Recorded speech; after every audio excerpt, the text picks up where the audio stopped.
Picture this. You just got the call you've been waiting years for. The deal closed.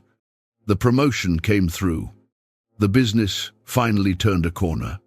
Whatever it is for you, the moment arrived, and your first instinct, the very first thing that rises up inside you, is gratitude.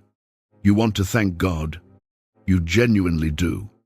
But then, maybe that same night, maybe a few weeks later, a quieter thought shows up. One you did not invite. One you are not sure you are allowed to have. And it sounds something like this. Am I becoming more blessed? Or am I becoming someone I do not recognize? You do not say it out loud. You probably push it away pretty fast. Because, in the world most American Christians live in, that question does not have a comfortable home. Your church celebrates testimonies of financial breakthrough. Your pastor talks about favor and abundance. The culture around you says that success is proof of value, that wealth is the reward for hard work, that God blesses the faithful with material results. And yet, you have read the Gospels. You know what Jesus said to the rich young ruler. You have heard the camel and the needle. You have sat with the words, "You cannot serve God and money," and tried to figure out exactly what that means for your life. Your savings account, your ambition, your retirement plan.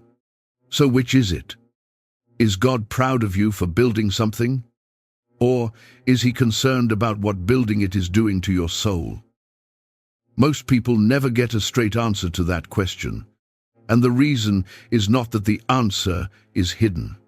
The reason is that the answer is uncomfortable for almost everyone involved, including the people behind the pulpit. Jesus returned to the subject of money, possessions, treasure, greed, and generosity again and again throughout his ministry, more consistently than almost any other subject he taught. If the man who knew everything about the human heart kept coming back to this topic with that kind of persistence, it means this subject matters at a level most of us have not been willing to sit with. This is not a video that is going to tell you that being rich is a sin, but it is also not going to tell you that God wants you wealthy and that your bank account is proof of his pleasure. What it is going to do is take you through exactly what Jesus said, who he said it to, and what he meant. And some of it is going to be hard to hear. Now let us get into it. There is something that surprises almost everyone who hears it for the first time. Many readers of the Gospels are surprised by how many of the stories Jesus told involve money, debt, possessions, wages, stewardship, or treasure. When you actually sit down and read through Matthew, Mark, Luke, and John with that lens, the consistency is striking. He talked about it more than you would expect, far more. He talked about it more than most pastors preach about it. He talked about it in ways that made people uncomfortable then and still make people uncomfortable now. And he kept coming back to it, in parables and in direct teaching, in private conversations and in public sermons, with the wealthy and with the poor and with everyone in between. Now here is the question that does not get asked enough. Why? Why would the Son of God, who came to seek and save the lost, who healed the sick and raised the dead and preached the kingdom of God, return to this one subject with such consistency? Was he concerned about economics?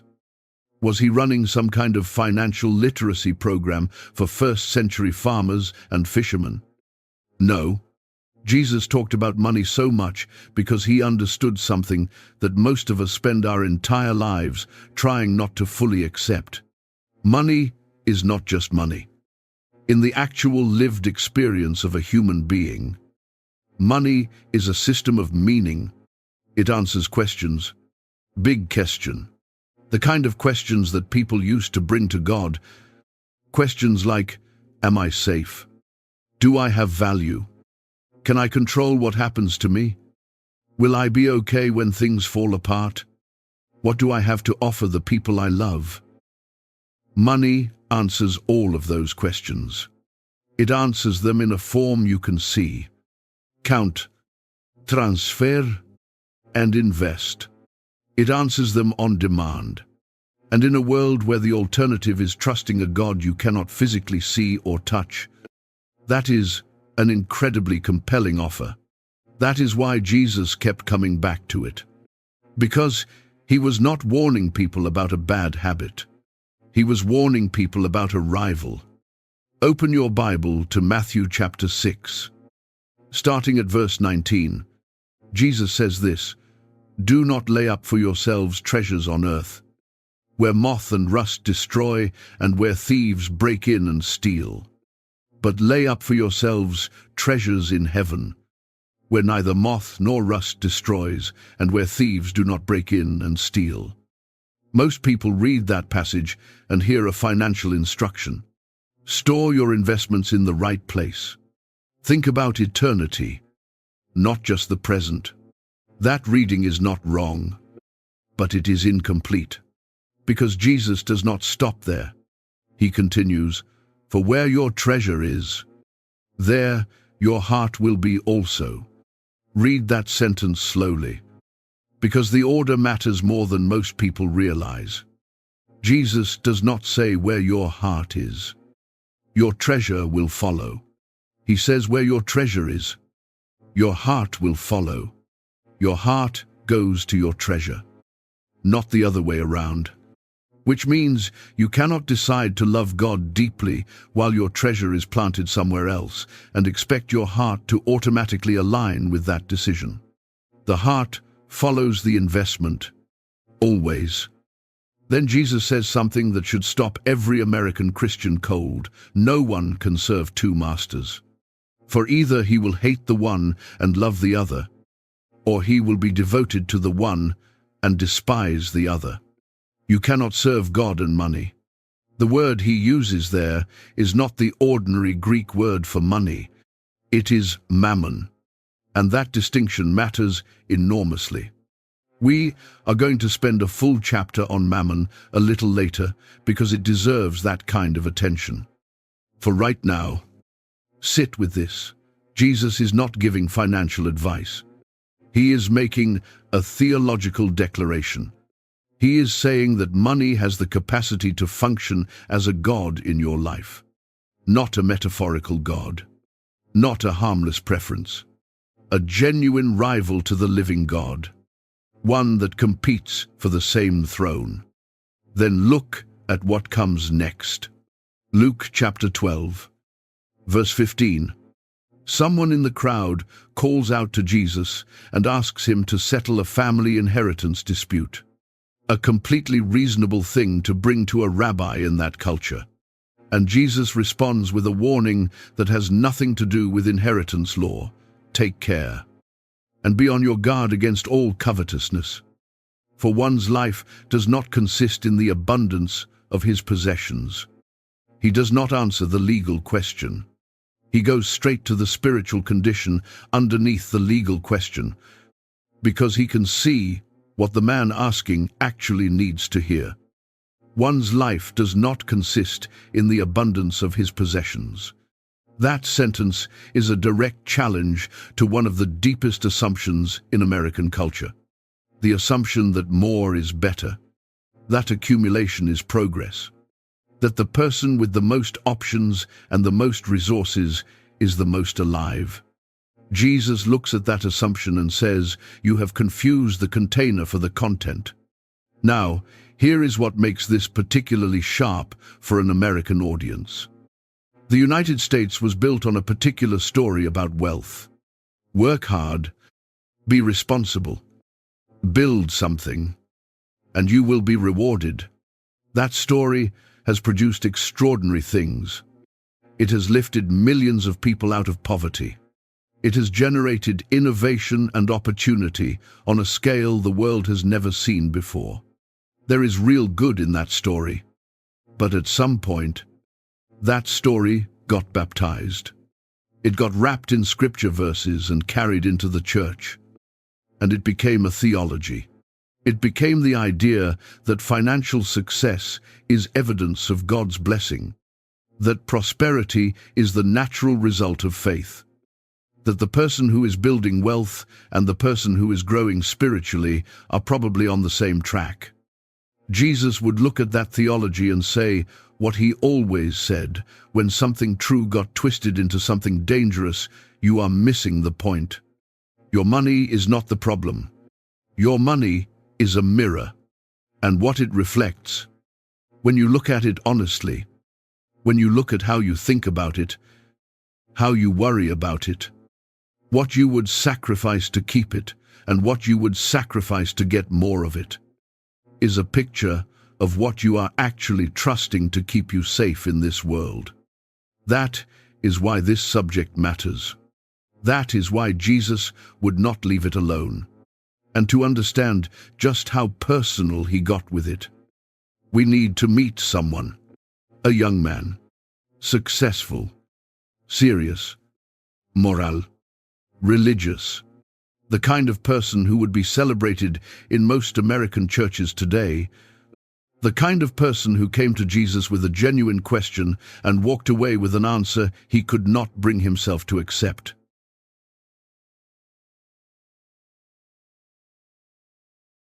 He came running. That detail is in the text, and it matters. This was not a casual encounter. This was not someone who happened to be standing nearby when Jesus walked past. Mark chapter 10, the verse 17 tells us he ran up to Jesus and fell on his knees before him. This young man wanted this conversation. He sought it out. He made it a priority. And look at what he asks. Good teacher, what must I do to inherit eternal life? That is not a trick question. That is not a theological trap set by someone trying to embarrass Jesus in front of a crowd. That is a real question from a person who is genuinely searching for something. He has wealth. He has youth. He has position. By every external measure, his life is working, and yet he knows, somewhere underneath all of it, that something is still missing, that the life he has built, as impressive as it is, does not reach all the way down to the deepest place inside him. So he runs to Jesus.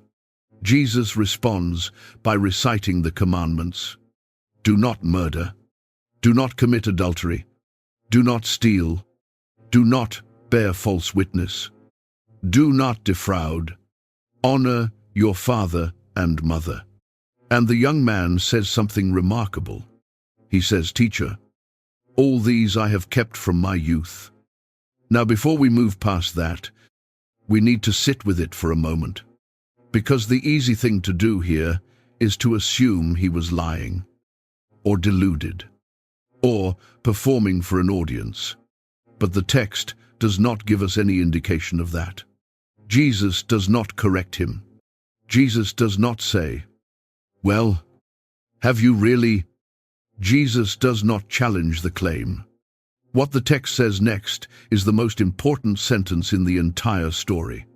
Mark chapter 10, verse 21. Jesus looked at him and loved him. That is it. That is the moment everything turns on. Before the hard word, before the impossible request, before the young man turns and walks away, Jesus looked at him and loved him. Mark is the only gospel writer who includes that detail, and he included it because it changes everything about what comes next. This is not a story about Jesus catching a hypocrite. This is not a story about Jesus exposing a fraud. This is a story about Jesus loving someone enough to tell him the truth that no one else in his life was willing to say. The kind of truth that can only land right when it comes wrapped in genuine love.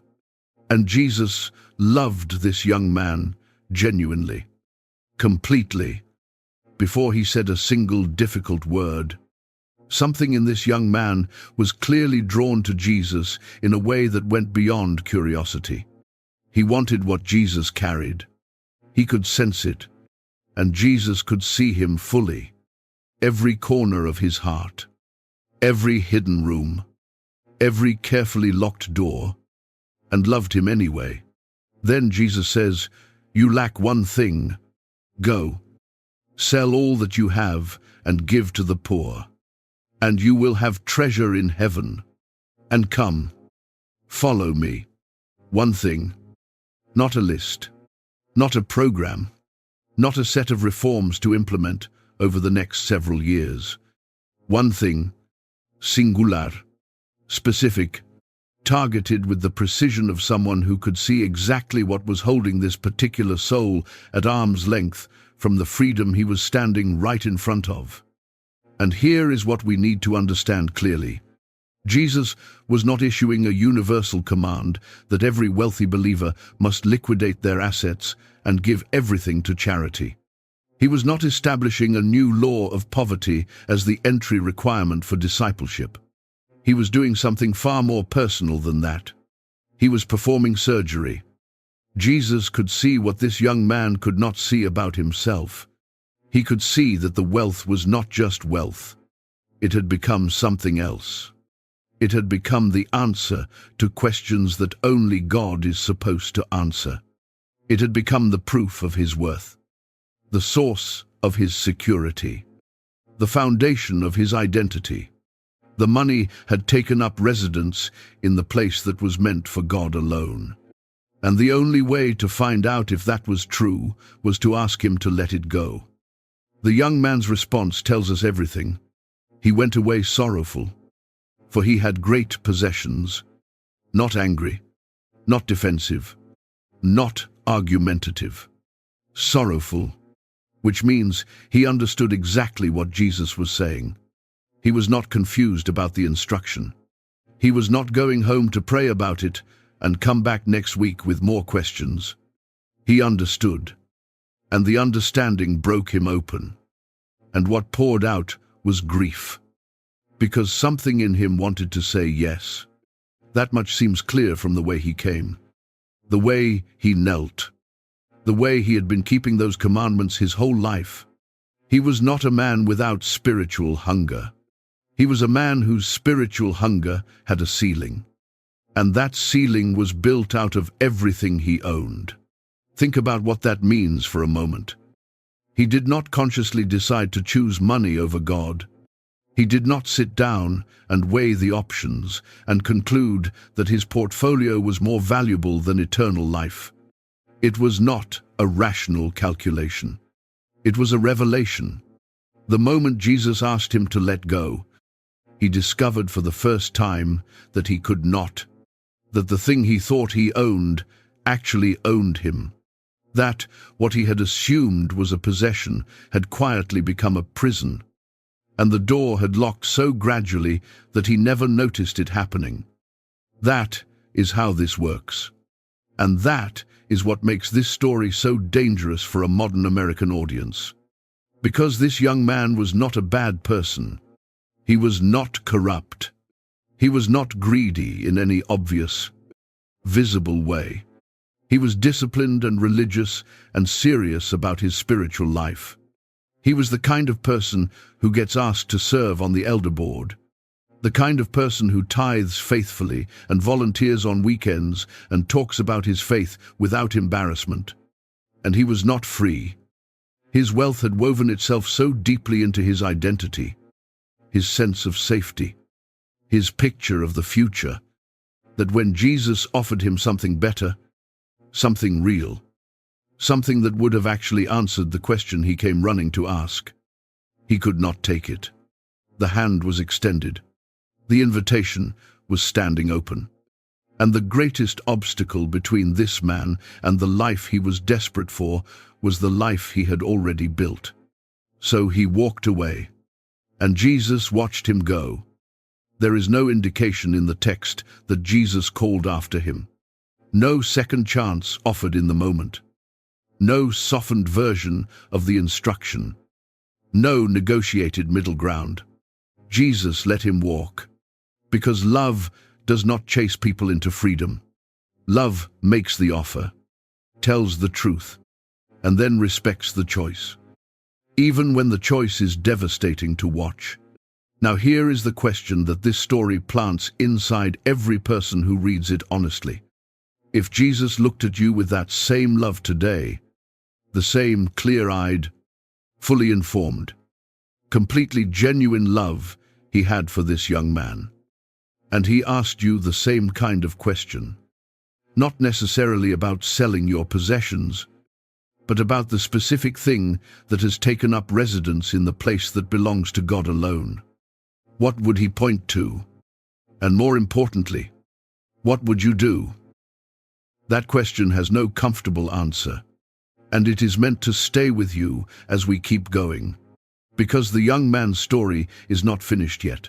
Jesus has more to say to his disciples after this encounter, and what he says next will shake them to their core. But before we get there, we need to understand the force Jesus was actually describing when he talked about the spiritual danger of wealth. He gave it a name, and that name tells us more about the enemy we are dealing with than most people realize.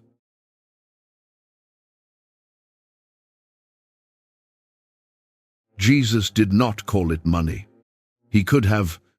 The Greek language had perfectly good words for money, for wealth, for possessions.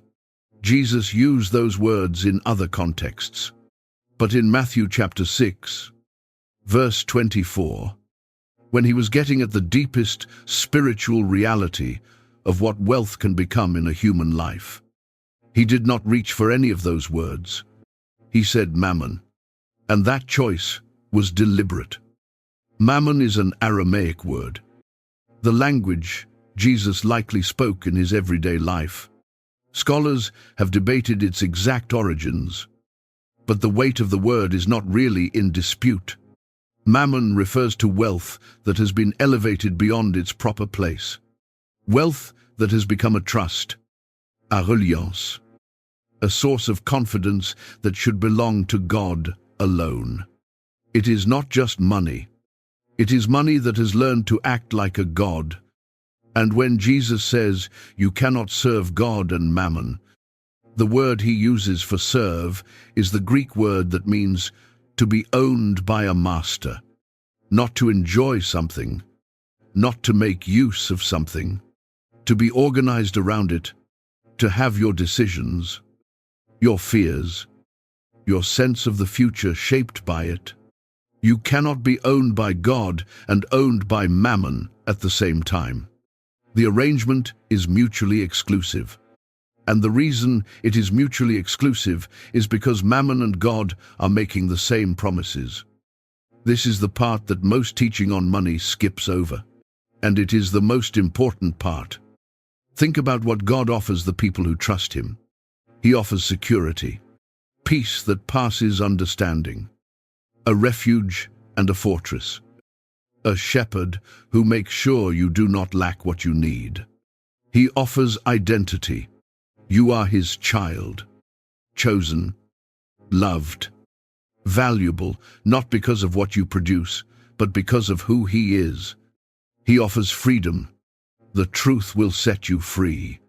Where the Spirit of the Lord is, there is liberty. He offers a future, plans to prosper you and not to harm you, hope and a future. Every good and perfect gift coming down from the Father of lights. Now listen to what Mammon promises. Mammon promises security.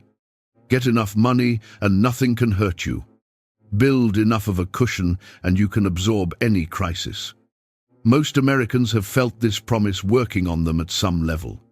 When the medical bill arrives and you can cover it without panic, there is a particular kind of relief that starts to feel like safety. When the emergency fund grows to a point where a job loss would not be catastrophic, there is a calm that starts to feel like peace. Those things are not bad in themselves. The danger is when that calm becomes the thing you are actually trusting.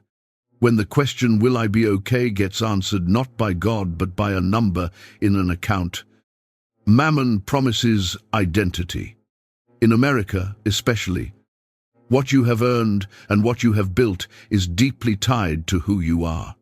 Your income is your score. Your zip code tells people something about your value. The size of your house, the school your kids attend, the car in your driveway, the title on your business card, all of it quietly communicates a story about whether you are someone who matters. And when that story starts to feel more real than what God says about you, Mammon has moved into a room that belongs to someone else. Mammon promises freedom. Enough money means nobody can tell you what to do. You can leave the job you hate, live where you want, give your children opportunities you never had. Financial independence. That phrase, we have turned into a kind of secular salvation, is Mammon's version of the liberty that only God can actually provide. And the cruelest thing about it is that financial independence often delivers on the surface while leaving the deeper hunger completely untouched. Mammon promises a future. A retirement account is not just a financial instrument. For most Americans, it is an answer to the question, will I be okay when I can no longer take care of myself? It is the plan, the backup, the thing that lets you sleep at night, and there is genuine wisdom in planning ahead. But when the plan becomes the primary thing standing between you and fear, when removing the plan would remove your sense of security entirely, the plan has become something more than a plan. Every single one of those promises is a direct imitation of what God offers. Mammon is not offering you something new. It is offering you a counterfeit version of what your soul was actually designed to receive from your Creator. And the counterfeit is compelling because it is tangible. You can see it. You can measure it. You can watch the number go up on a screen and feel the anxiety in your chest decrease in real time. God asks you to trust what you cannot see. Mammon hands you a quarterly statement. Now here is what makes Mammon more dangerous than almost any other rival to God. Mammon does not require you to abandon your faith. Most of the things that compete with God for the throne of a human life require some kind of obvious departure. If you give yourself over to addiction, people notice. If you pursue certain patterns of sin, at some point it becomes impossible to hide. If you walk away from your faith entirely, there is a visible break. Mammon lets you keep everything on the surface. You can tithe and trust Mammon. You can pray and trust Mammon. You can serve in your church every weekend and trust Mammon. You can use the language of faith. Give God credit for your blessings in your social media posts, and still be fundamentally organized around the question of what this decision will do to your financial situation. Mammon does not ask for your Sunday mornings. It asks for your actual trust. The quiet, operational trust that shows up in what you worry about at 2 in the morning. In what you would refuse to do, no matter what God seemed to be saying. In where your imagination goes when you think about the future. And here is something that challenges the assumption most people walk in with when they hear this kind of teaching. Mammon does not only speak to wealthy people. A person with very little money can be just as captivated by Mammon as someone with a great deal. In fact, sometimes more so. Because when you have grown up without financial security, when you know what it feels like to not have enough, Mammon's promises hit differently. The drive to never be in that position again. The fear that controls every financial decision. The inability to be generous because every dollar feels like survival. That is Mammon too. It just looks like caution instead of greed. Mammon speaks to the wealthy person through the seduction of more. It speaks to the person with less through the tyranny of fear. But in both cases, it is doing the same thing. It is sitting on a throne that belongs to God and speaking with a voice that sounds like wisdom, like prudence, like responsibility, like the future. Paul puts it this way in 1 Timothy chapter 6, verse 10. The love of money is a root of all kinds of evil. Note what he says and what he does not say. He does not say money is a root of all evil. He says the love of money is the orientation of the heart toward money as the answer, as the solution, as the thing that will finally make everything okay. That love, that reliance, that functional worship is where the destruction comes from. And then Paul says something that should stop every ambitious, hard-working, success-oriented American Christian cold. It is through this craving that some have wandered away from the faith and pierced themselves with many pangs, wandered away from the faith. Not through a dramatic rejection, not through some obvious departure, through a craving, through a quiet, respectable, socially acceptable craving that looked like ambition and felt like responsibility and ended up pulling them away from the only thing that was ever going to give them what they were actually looking for. Mammon is convincing precisely because it imitates the shape of what God promises, while lacking the power to actually deliver it. It can give you the feeling of security without the foundation, the appearance of identity without the truth, the sensation of freedom without the release, and it does all of that well enough, long enough, that by the time you discover the difference, you may have organized your entire life around the counterfeit. This is what Jesus saw when he looked at the rich young ruler. Not a bad man, a captive man, a man whose craving had outgrown his freedom without him ever making a single dramatic choice to let it. And now, after the young man walks away, Jesus says something to his disciples that shook their entire theological world, something that forced them to confront an assumption so deep they did not even know they were holding it, something that is still just as explosive today as it was 2,000 years ago on a dusty road outside Jericho.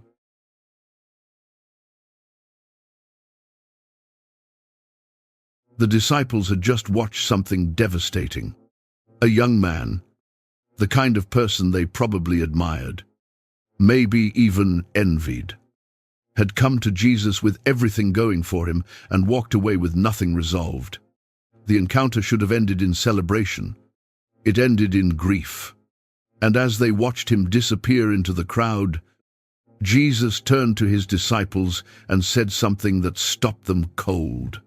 How hard it will be for those who have wealth to enter the kingdom of God. The disciples were troubled by those words. Mark tells us that directly.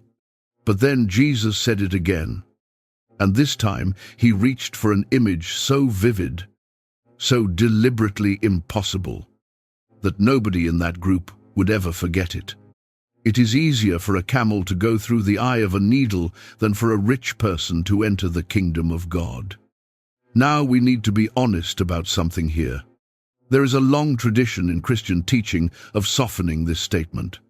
You may have heard that the eye of a needle was actually the name of a small gate in Jerusalem, and that a camel could squeeze through it if it got down on its knees. That interpretation has circulated for centuries. It sounds reasonable. It makes the verse more manageable. But most serious biblical scholars today do not support it. There is no credible historical evidence of such a gate. And more importantly, the reaction of the disciples tells us everything we need to know about how they heard it. Because when Jesus says this, they are not nodding along thinking, yes, it would require some humility and effort. They are exceedingly astonished. They ask each other, then who can be saved? That is not the response of people who heard a difficult but doable challenge. That is the response of people whose entire framework just collapsed. And that framework is the key to this whole passage. To understand why the disciples reacted the way they did, you have to understand what many people in first-century Jewish culture believed about wealth. There was a deeply embedded assumption, rooted in a particular reading of the Old Testament, that material prosperity was a sign of God's favor, that if a person was blessed financially, it was evidence that God was pleased with them, that wealth and righteousness were connected, that the successful were the approved. This was not a fringe belief. It was woven into how many people read the stories of Abraham, of Isaac, of Jacob, of Job, of Solomon. God blessed the faithful, and the blessing showed up in their flocks and their fields and their houses. So if you were looking for the people most likely to be right with God, you would look for people who were doing well. And if those people were also morally upright, as the rich young ruler appeared to be, they were the obvious candidates for the kingdom. Jesus just told them that those people face the greatest obstacle. And here is where this 2,000-year-old conversation walks straight into the 21st century American church and sits down uninvited. Because that same assumption is alive and thriving right now. Sometimes it is preached openly. Other times it simply lives in the unexamined assumptions of people who would never use any particular label for it. But the core belief is the same wherever it shows up. God blesses the faithful financially. Wealth is a sign of divine approval.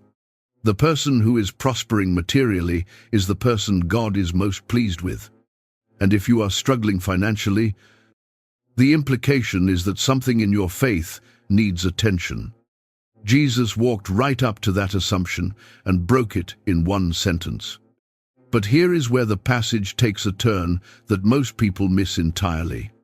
The disciples ask, "Then who can be saved?" And Jesus answers them. He does not say wealthy people need to try harder, or wealthy people need to be more generous, or wealthy people can make it if they are careful enough. He says, with man it is impossible, but not with God. For all things are possible with God. With man, it is impossible. Not just with rich men. With man, Jesus expands the impossibility to include everyone. And in doing so, he reveals what this passage is actually about. It is not a referendum on wealthy people. It is a statement about the nature of salvation itself. No human being, regardless of their financial situation, can engineer their own way into the kingdom of God. The wealthy person faces a particular version of this impossibility because wealth creates the most convincing illusion of self-sufficiency. When you have money, you have options.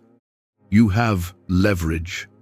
You have the ability to solve problems that would destroy people without resources. And over time, if you are not paying attention, that problem-solving capacity bleeds into your theology.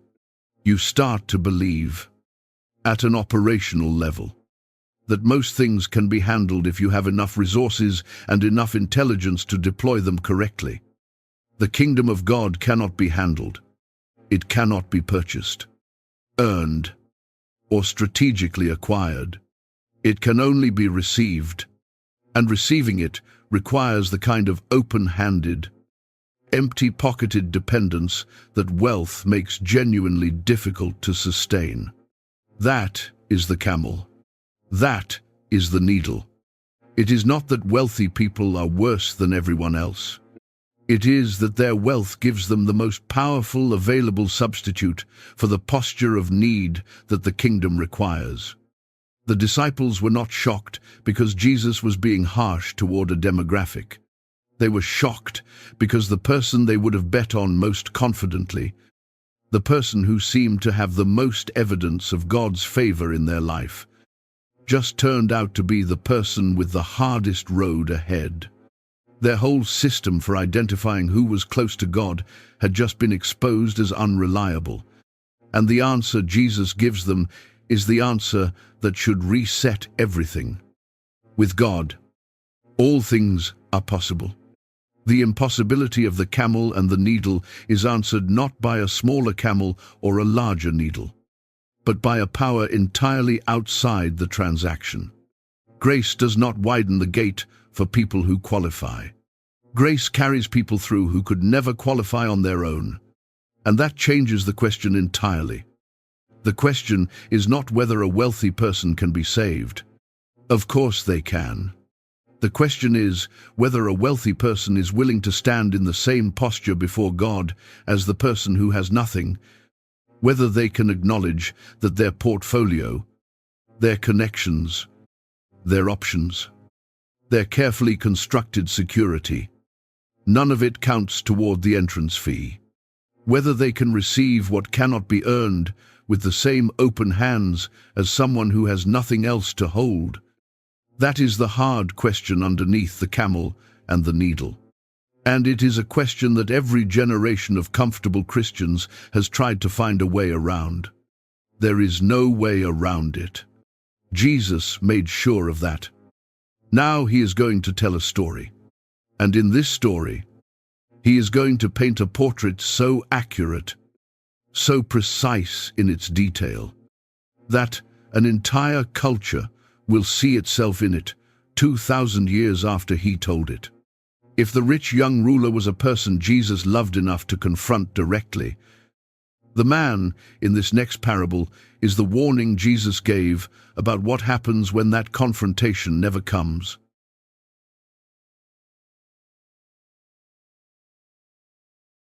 Someone in the crowd called out to Jesus.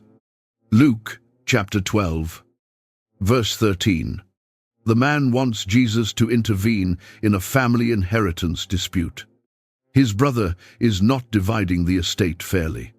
He wants Jesus to tell the brother to give him his share. It is a completely reasonable request. Inheritance disputes were common.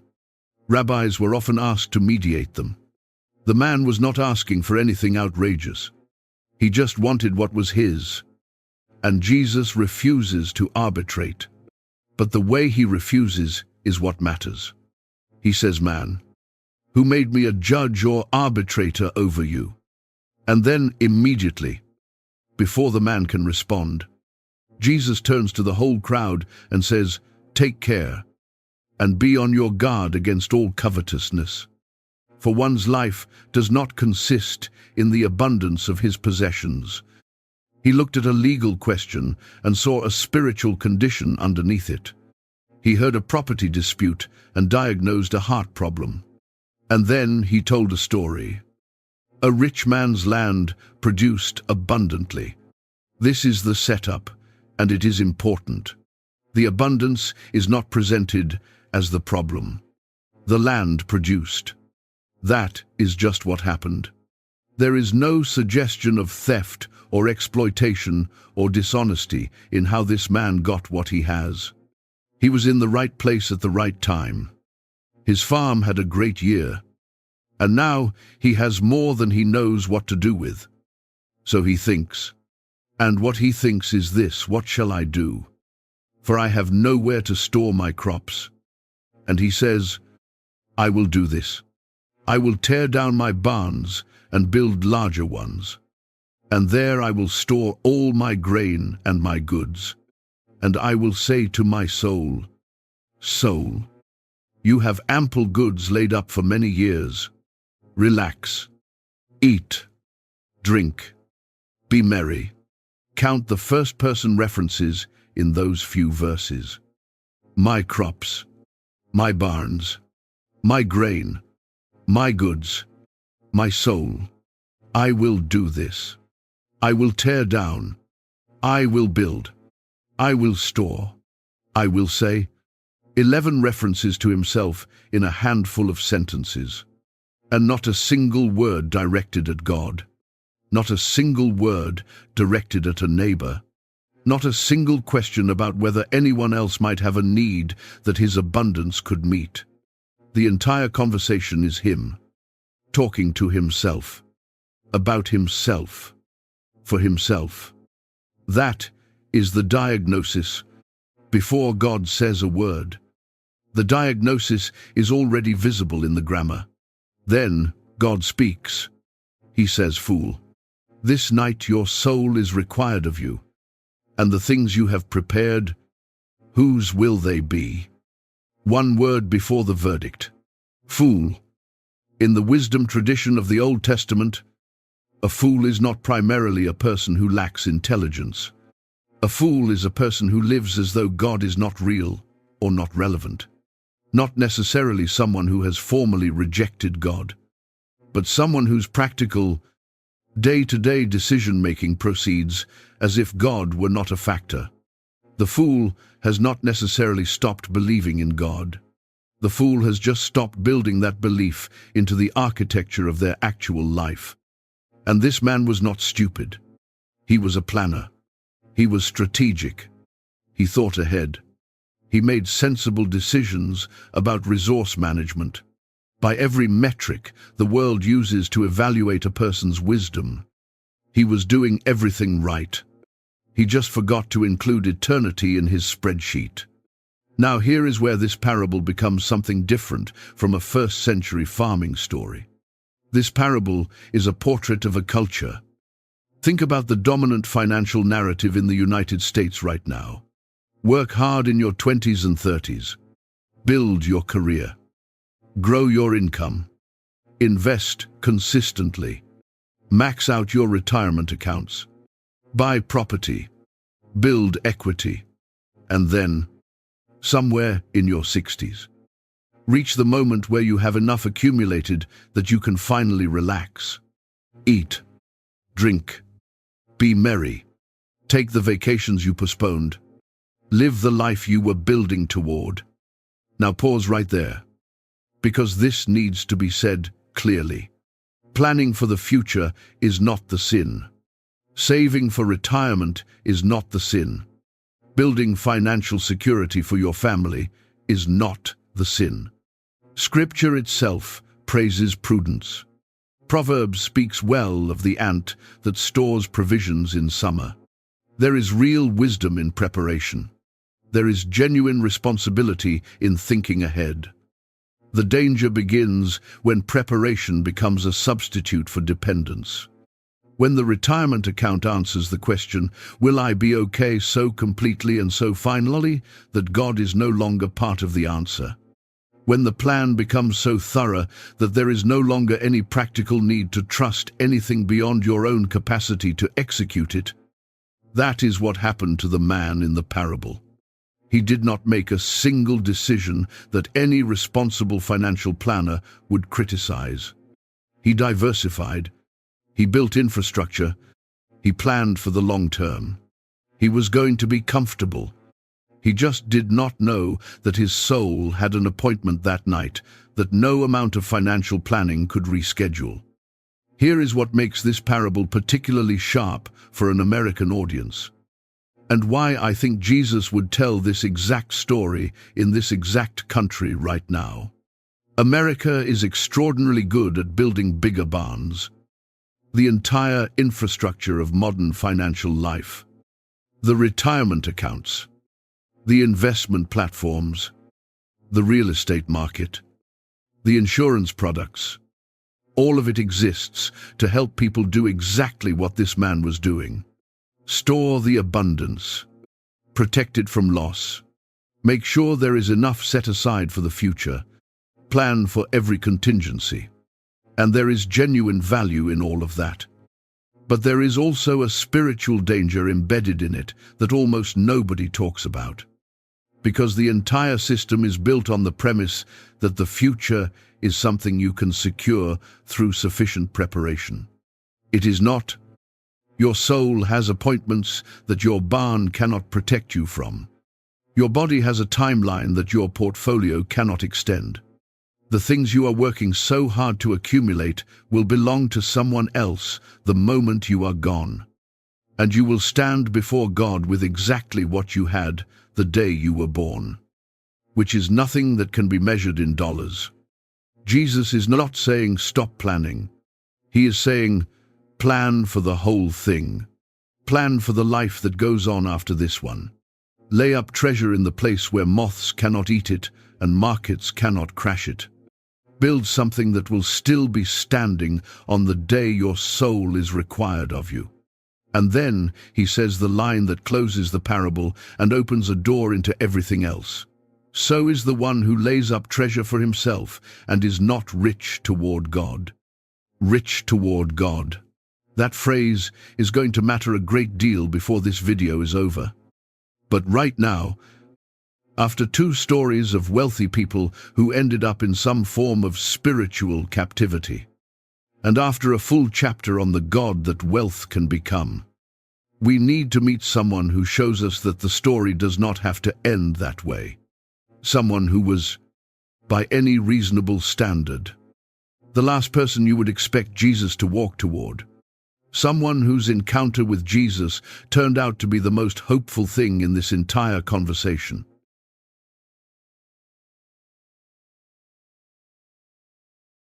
Jericho was a prosperous city.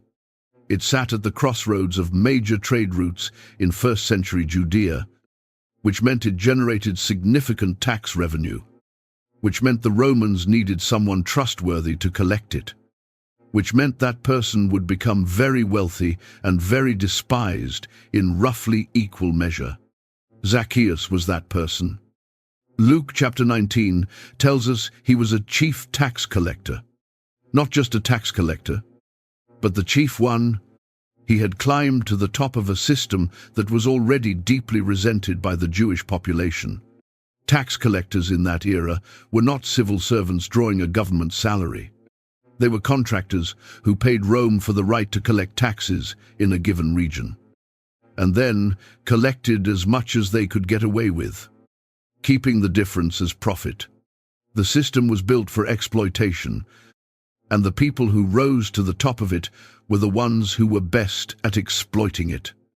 So Zacchaeus was rich, and he was rich in a way that everyone in Jericho could trace back to specific people he had taken from. His wealth had names and faces. The merchant who had paid more than he should have. The farmer who had lost more grain than the law required. The family that had been squeezed a little too hard. In a small city, everyone knew exactly who Zacchaeus was and exactly how he had gotten what he had. He was, by the standards of his community, unredeemable. And Jesus was coming to town. Luke tells us that Zacchaeus wanted to see who Jesus was. Just that. Not to be healed. Not to ask a theological question. Not to make a transaction. He just wanted to see him. But he was short, and the crowd was thick, and nobody in that crowd was going to make room for the chief tax collector to get a better view. So he ran ahead, found a sycamore tree along the route Jesus was going to take, and climbed it. Think about what that image looks like. This is a wealthy, powerful, influential man. The kind of person who, in any other context, would have people clearing a path for him. The kind of person who does not run and does not climb trees. And here he is, in the most undignified position imaginable, up in a tree like a child, trying to catch a glimpse of a traveling rabbi he had heard about. Something was already happening in him before Jesus arrived. Then Jesus reached that spot, stopped, looked up, and said, "Zacchaeus, hurry and come down, for I must stay at your house today." He called him by name. In a city where Zacchaeus was known primarily as a collaborator and an extortionist, Jesus called him by his name, not his title, not his reputation, not the sum of his worst decisions. His name. And he did not stop there. He invited himself into Zacchaeus' home, not the home of the synagogue ruler, not the home of the most respected family in the city, the home of the man everyone else had already written off. The crowd grumbled. Of course they did. Luke records it plainly. They all grumbled, saying, "He has gone in to be the guest of a man who is a sinner," which is exactly what a crowd of people who thought they understood how God operates would say. The righteous get proximity to the holy. The sinners get kept at a distance until they have proven something. That was the theology of the crowd. Jesus walked past it without a second glance. We do not know what happened inside that house. Luke does not give us the conversation. He does not tell us what Jesus said over the meal. What stories were told? What questions were asked? All we know is what happened when Zacchaeus stood up. And Zacchaeus stood up, not knelt down, not fell on his face. He stood up with a kind of resolve that is unmistakable in the text. And he said, "Behold, Lord, half of my goods I give to the poor. And if I have defrauded anyone of anything, I restore it fourfold." Half of everything he owned to the poor. And for every person he had cheated, 4 times what he had taken. This was not a small gesture. This was not a token response. At the fourfold restitution rate, if he had been extracting excess taxes throughout his career, making good on that promise could have consumed most of what he had accumulated. He was standing up and offering to give away a substantial portion, possibly the majority, of the empire he had spent his life building. And he did it without being asked. Jesus did not say, "Zacchaeus, here is what I need you to do before I can accept you." Jesus did not present a list of conditions. He did not negotiate terms.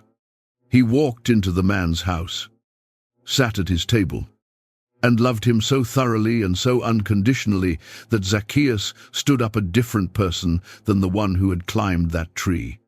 That is what grace does when it actually lands.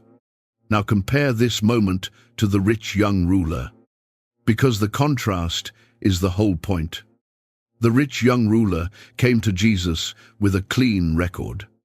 Moral, religious, disciplined. He had kept the commandments from his youth. He had built his life carefully and well. And when Jesus asked him to release his grip on his wealth, he could not do it. The wealth answered for him before he could make a different choice. Zacchaeus came to Jesus with the worst record in the city. He had not kept the commandments from his youth. He had built his life at the expense of his neighbors. And when grace walked through his front door, he stood up and offered everything. The rich young ruler walked away sad because he could not release his wealth. Zacchaeus stood up joyful because his wealth had finally released him. That is the sentence this whole chapter has been building toward. And I want you to sit with it for a moment, because it is doing something important. It is telling you that the problem Jesus has been describing throughout this entire video is not a wealth problem. It is a heart problem, and heart problems do not respect income levels. The rich young ruler had a heart that was captive to his wealth. Zacchaeus had a heart that grace set free. The difference was not the amount of money either man had. The difference was what happened when Jesus showed up. Then Jesus says something that serves as the verdict on the whole encounter.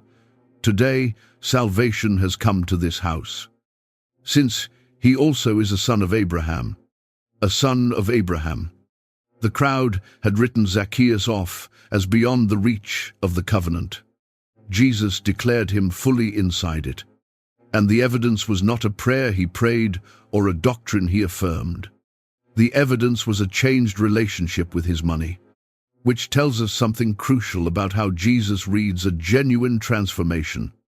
When grace truly reaches a person, the relationship with wealth changes. The throne collapses. The thing that was providing security, identity, and the sense of future starts to loosen its grip. Generosity stops being a sacrifice and starts being the natural expression of a heart that no longer needs Mammon's promises because it has found the real thing. Zacchaeus was wealthy when grace found him, and grace immediately changed what his wealth meant to him. He did not give to earn salvation. He gave because salvation had arrived. The giving was not the cause. It was the proof. It was the visible, measurable, financially quantifiable evidence that something inside him had shifted at the deepest possible level. And that sequence matters enormously, because there is a version of this story that gets told in certain church contexts where the takeaway is, give generously and God will bless you financially in return. Where generosity is presented as the investment strategy that activates divine return. Where you point to Zacchaeus as a financial principle rather than as a grace story. That version gets the order exactly backward. And getting the order backward turns the most beautiful moment in this passage into a transaction, which is precisely the opposite of what it is. What happened in that house was not a transaction. It was a liberation. A man who had spent his entire adult life organizing his world around the acquisition and protection of wealth encountered someone whose love for him had nothing to do with what he had accumulated. And in the presence of that love, the grip loosened, the throne emptied, the money found its proper place, which was in service to other people rather than in service to his own fear and ambition. That is what grace does to wealth when it actually gets to do its work. And it raises a question for every person watching this right now. Not the question of how much you have or how you got it. The question of whether grace has had access to the room where you keep your relationship with money. Whether Jesus has been invited into that part of your house. Whether the encounter has happened at a deep enough level that the grip has actually begun to loosen. Because Zacchaeus was not freed from his wealth by a sermon about the dangers of greed, he was freed by a presence. By someone who knew exactly what he had done and walked through his front door anyway and sat down at his table and treated him like a son of Abraham before he had done a single thing to deserve it. That is still the only thing that works. Now we have one more story to look at before we can answer the question this video started with. And it is the most unexpected story in this whole conversation. Because the person Jesus points to as the most powerful example of what a free relationship with money looks like is not a wealthy person who gave generously. It is a poor person who gave everything. And she did it so quietly that almost nobody noticed. Almost.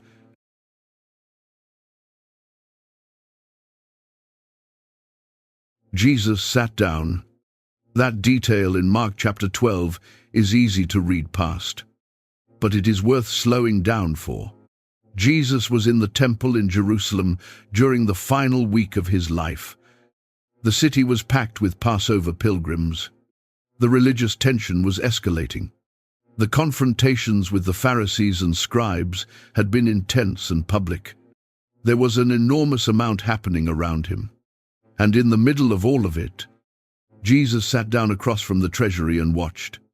But before we get to what he saw, we need to understand where he was sitting and what had just happened in that same chapter. Because context matters here more than most people realize. Just before this scene, in Mark chapter 12, Jesus had been watching the scribes, the religious leaders, the men who wore long robes and took the best seats and loved to be greeted with respect in the marketplaces. And he said something sharp about them. He said they were the ones who devoured widows' houses. That phrase is not decorative. Devoured widows' houses. In that culture, widows were among the most economically vulnerable people in society. They had no inheritance rights of their own. No legal standing to protect their property in many situations.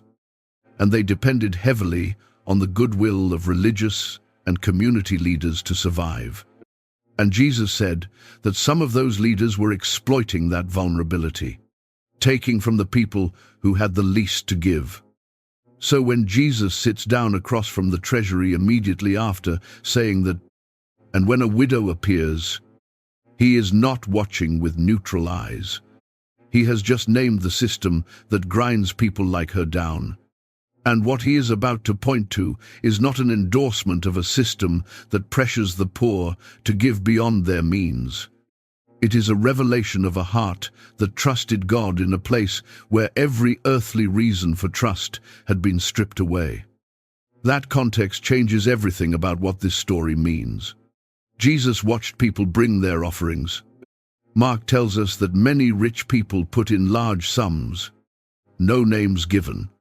No details provided. Just the observation that the wealthy were bringing what the wealthy bring. Large amounts. Visible contribution. The kind of giving that gets noticed and remembered and sometimes has a building named after it. And then a poor widow came. She put in 2 small copper coins.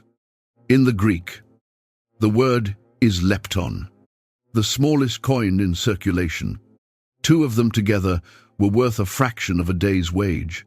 It was, by any financial measure, an insignificant contribution. Jesus called his disciples together and said, "Truly, I say to you, this poor widow has put in more than all those who are contributing to the offering box. For they all contributed out of their abundance. But she, out of her poverty, has put in everything she had. All she had to live on. Everything she had to live on. Not a portion. Not a tithe. Not a generous percentage that still left her with enough to manage. She gave the last thing she had. And in a world without a social safety net, without a retirement account, without family nearby to fall back on. That was not a symbolic gesture. That was a genuinely costly act of trust.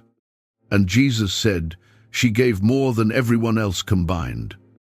Now let us be careful here, because this passage has been used in ways that dishonor what Jesus was actually doing. There is a version of this story that gets weaponized to pressure people with very little to give more than they can afford, with the promise that God will reward their sacrifice financially. That reading turns one of the most tender moments in the Gospels into a fundraising mechanism. It ignores the context entirely. The context where Jesus had just finished condemning leaders who exploit the vulnerable. He was not holding this woman up as a model to pressure others. He was pointing to her as a revelation, a window into what freedom from Mammon actually looks like when it is lived out at the ground level. Think about what this woman's act reveals about her relationship with money. She had almost nothing, and she gave what she had, which means that at the level of her actual, lived, practical trust, her security did not reside in those 2 coins. It resided somewhere else, in someone else. She was not calculating whether she could afford to share any of it. She opened her hand completely, and she walked away from the treasury with nothing. And apparently that was okay, because the thing that was keeping her okay was not the thing in her hand. That is what freedom from Mammon looks like. Not necessarily grand gestures, not necessarily dramatic sacrifice for an audience. A quiet woman at a collection box in a busy temple, on a day when Jesus happened to be sitting nearby, letting go of the last 2 coins she had because she trusted the one she was giving them to more than she needed the security they represented. And Jesus saw her in a crowd of visible, significant, impressive contribution. Jesus called his disciples over specifically to make sure they did not miss the most important thing that happened at the treasury that day, which tells us something about what God notices. He was not watching for the largest numbers. He was watching for the evidence of trust. For the moment when a person's giving revealed something true about where their security actually lived. The large gifts from the wealthy were real gifts. Real resources were released. But those gifts came from abundance. The giver still had plenty after the gift. The act of giving did not require them to trust anything beyond their own capacity to absorb the cost. The widow's 2 coins required something categorically different. They required her to trust that the God she was giving to was more reliable than the 2 coins she was giving up. Now here is where this story connects to everything we have been building throughout this video. The question underneath every chapter has been the same question. What is your security actually resting on? When the accounting is done at the level of your actual, operational, daily life trust, what is the thing that is keeping you okay? For the rich young ruler, it was his wealth, and he knew it, and he could not change it. For the rich fool, it was his plans, and they were solid plans. Right up until the night, they were not. For the crowd at the treasury, it was their abundance, which is not a dishonorable thing to have, but it did mean their giving cost them something less than everything. For Zacchaeus, after the encounter with Jesus, it was Jesus, and the proof showed up in what he was willing to release. For the widow, it was Jesus, and the proof showed up in the only 2 coins she had. She did not give out of her abundance. She gave out of her trust. And Jesus said she gave more than all of them. Because the measure of a gift is not the amount that leaves your hand. The measure of a gift is the amount of Mammon's grip that leaves your heart in the moment you open your fist. Here is the other thing this story does for the arc of this video. We have spent several chapters looking at wealthy people and the spiritual dangers that come with wealth. And all of that is real and grounded in what Jesus actually said. But there is a risk in that kind of extended focus, which is that people walk away thinking the solution is simply to have less. That poverty is inherently more spiritual than prosperity. That God is more pleased with people who own fewer things. The widow's story corrects that before it can take root. This woman was not free because she was poor. She was free because of who she trusted. Her poverty was the circumstance. Her trust was the thing that mattered. And if she had been wealthy and had given from that same posture of trust, Jesus would have said the same thing about her. Because what he was watching for was not the number. It was the heart behind the number, which means real generosity. The kind Jesus pointed to that day in the temple is not fundamentally a financial behavior. It is a theological statement. Every time you open your hand to give to someone who needs what you have, you are making a declaration about where your security lives. You are saying with your actual money, in an actual situation, that Mammon does not own you, that the promises God makes are more reliable than the promises your bank account makes. That is why Paul says in 2 Corinthians chapter 9 that God loves a cheerful giver, not an obligated giver, not a pressured giver, not someone who gives because they have been made to feel guilty or afraid. A cheerful giver, someone who gives from a place of genuine freedom and genuine trust, the way a person gives when they are not afraid of what will happen if they have a little less.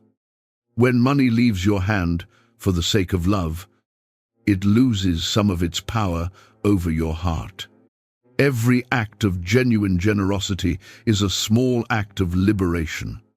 Every time you choose the person in front of you over the accumulation behind you, Mammon loses a little of its hold. That is what the widow showed us. From a collection box in a Jerusalem temple, with 2 coins that were not worth very much by any measure except the one that mattered most to Jesus. She was the wealthiest person in that building that day. She just happened to be the only one who knew it. And now, with all of this in front of us, with the rich young ruler and the camel and the needle and the rich fool and everything we learned about Mammon and Zacchaeus and this widow, we are finally ready to answer the question that started all of this. You have been waiting for it. Here it is.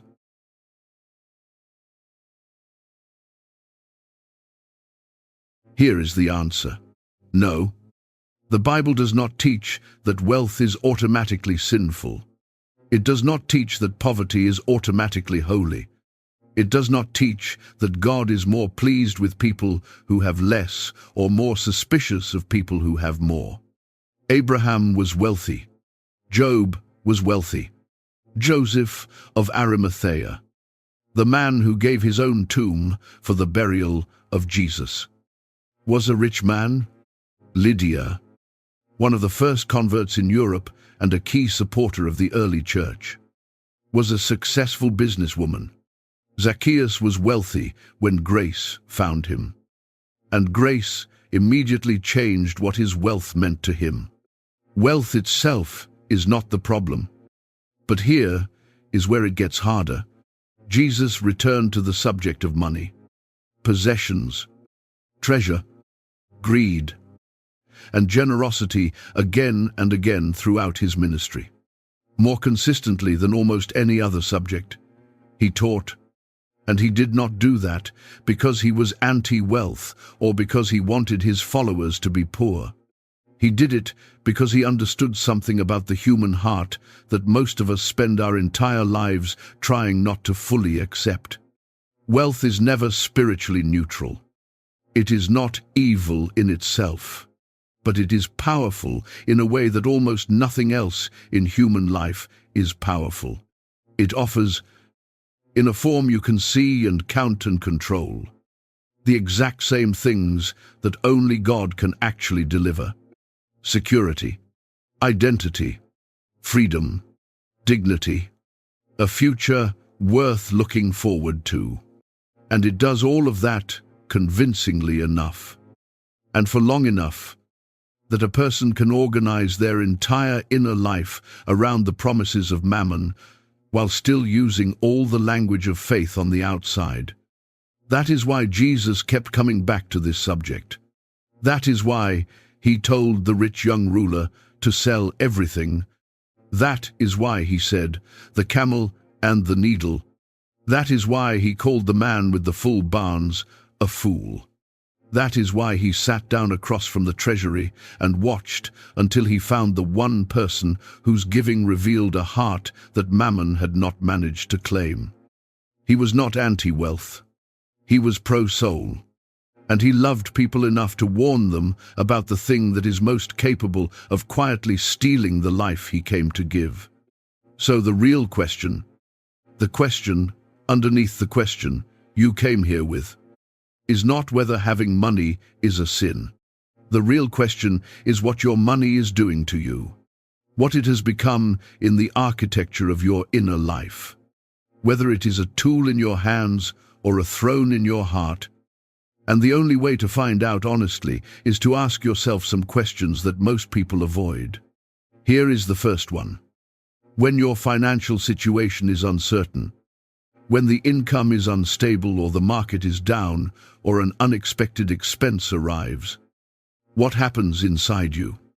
Not, what do you say? But what do you actually feel? Is there a fear that goes deeper than the practical concern? A dread that feels less like worry about a problem and more like the floor dropping out from under your sense of self? Because if the prospect of having less produces that kind of response, it is worth asking what your sense of being okay was actually resting on.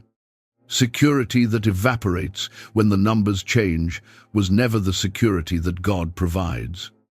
Here is the second one. What does money make you want to do with it? When you receive more than you expected, what is the first instinct? To hold it, protect it, build the cushion higher?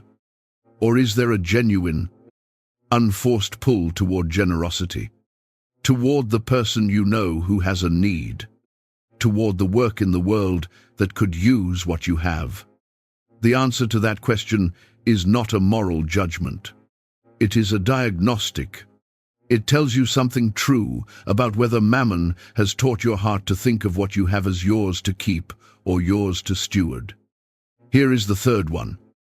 When you imagine your future, the future you are working toward, the life you are building, is God in it?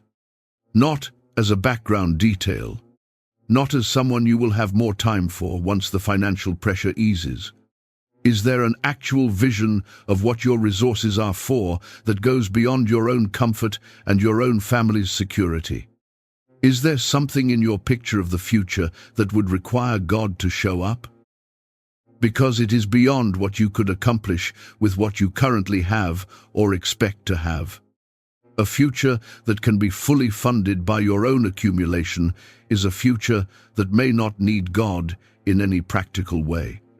And a faith that does not need God in any practical way is worth examining carefully. Here is the fourth one. If Jesus sat across from you today and looked at you the way he looked at the rich young ruler, with complete knowledge and complete love, and he pointed to the specific thing in your life that has taken up more space than it should, what would he point to? You probably already know the answer to that question. Most people do. The hard part is not the knowing. The hard part is what comes after the knowing. Whether you can do what the rich young ruler could not do. Whether the grip can loosen. Whether you can let the thing Jesus points to be moved from the throne it has been quietly occupying. These 4 questions are not meant to condemn you. They are meant to locate you, to give you an honest picture of where you actually are in your relationship with wealth, not where you think you are or where you would like to be. Because the path forward always starts with an honest reading of where you currently stand. Now here is what I want you to hold on to as we close. This applies to every person watching. Regardless of what your financial situation looks like right now, whether you have accumulated significant wealth or you are living paycheck to paycheck, whether money has been a source of pride in your story or a source of shame, whether you are building something substantial or starting over from nothing, the person with very little can be just as captivated by Mammon as the person with a great deal. The fear of not having enough is Mammon's language to one group. The comfort of having more than enough is Mammon's language to another. And the path to freedom looks the same from both directions. It runs straight through the question of who you are actually trusting to keep you okay. Jesus never warned us about wealth because he wanted to take joy from us. He warned us because he loves us enough to tell us the truth about the things that are most likely to quietly steal the life he came to give. The rich young ruler walked away from the only encounter that could have set him free because the thing in his hands felt more reliable than the person standing in front of him. That is the tragedy. Not that he was rich, but that he was rich and captive, and he could not tell the difference until the moment he was asked to choose. You are not that man. The story is still being written. Zacchaeus was also a man whose wealth had been built in ways that would not hold up to scrutiny. His story could have ended exactly like the rich young ruler's. But something in him climbed a tree to catch a glimpse of someone he had only heard about. And grace met him where he was, called him by name, walked through his front door, and sat at his table. And what grace did to his heart showed up immediately in what he was willing to do with his money. The widow had almost nothing, but she understood something that people with full barns often spend their whole lives trying to learn, that the security she needed was not in her hand, and she opened her hand anyway. That is the destination, not poverty, not the performance of generosity for an audience, not a transaction you enter into with God in hopes of a favorable return. A heart that has been so thoroughly encountered by grace that Mammon's promises stop being convincing. A life where what you have flows outward because the inward fear has been replaced by a trust that goes all the way down. The goal is not to become poor enough to be loved by God. The goal is to become free enough that nothing God gives you ever becomes more precious than God Himself. That kind of freedom is available to every single person watching this right now. The offer stands. Grace is still walking through front doors. And the question is whether you will let it into the room where you keep your relationship with money. That is the room where everything changes. If this video reached something real in you today, I want to ask you to do 3 things before you go. First, subscribe to this channel if you have not already. Click the button right now and turn on notifications. We take the words of Jesus seriously on this channel. All of them, including the ones that are hard to sit with, especially those. If that is the kind of teaching you have been hungry for, this community is for you. Second, share this video with someone who needs it. You probably already thought of a person while you were watching. Someone wrestling with the tension between faith and finances. Someone who has been handed a version of the gospel that sounds more like a wealth strategy than a call to follow Jesus. Send it to them. Let it travel. Third, leave a comment below and tell me which part landed hardest for you. Was it the rich young ruler? The camel and the needle? The rich fool? Zacchaeus? The widow? Where did you feel it? I read every comment, and I want to know what God is doing in your life through this conversation. No performance. No prosperity pitch. Just the truth. As clearly as we can bring it, every single week.